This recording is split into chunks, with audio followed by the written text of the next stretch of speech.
প্রথম ভাগ তৃতীয় পরিচ্ছেদ। অখণ্ডমণ্ডলাকারং ব্যাপ্তং येन চরাচরম তৎপদং দর্শিতং येन তস্मै শ্রীগুরবে নমঃ। দ্বিতীয় দর্শন ও গুরু শিষ্য সংবাদ। দ্বিতীয় দর্শন সকালবেলা ৮টার সময়। ঠাকুর তখন কামাতে যাচ্ছেন। এখনো একটু শীত আছে, তাই তাহার গায়ে মোলেস্কিনের র্যাপারের কিনারা শালু দিয়ে মোড়া। মাস্টারকে দেখিয়া বলিলেন, তুমি এসেছ? আচ্ছা, এখানে বসো। একথা দক্ষিণ পূর্ব বারান্দায় হইতেছিল। নাপিত উপস্থিত।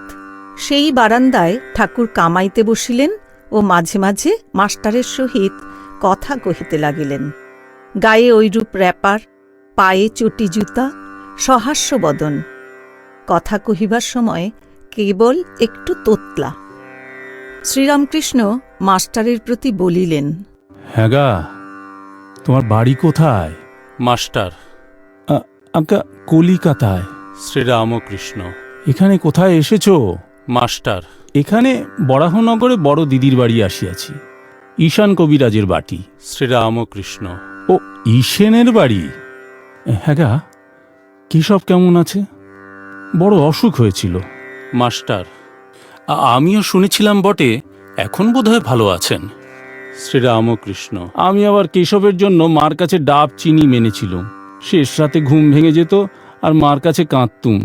বলতুম, মা, কেশবের অসুখ ভালো করে দাও। কেশব না থাকলে আমি কলকাতায় গেলে কার সঙ্গে কথা কব?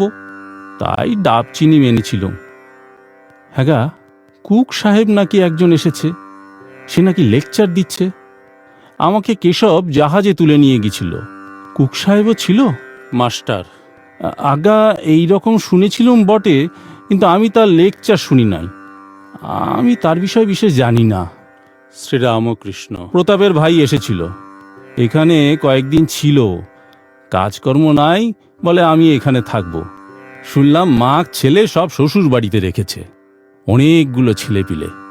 আমি বকলুম, দেখো দেখি, ছেলেপিলে হয়েছে, তাদের কি আবার ও পাড়ার লোক এসে খাওয়াবে দাওয়াবে, মানুষ করবে? লজ্জা করে না যে মা ছেলেদের আরেকজন খাওয়াচ্ছে আর তাদের শ্বশুর বাড়ি ফেলে রেখেছে? আমরা অনেক বকলুম আর কর্মকাজ খুঁজে নিতে বললুম, তবে এখান থেকে যেতে চায়।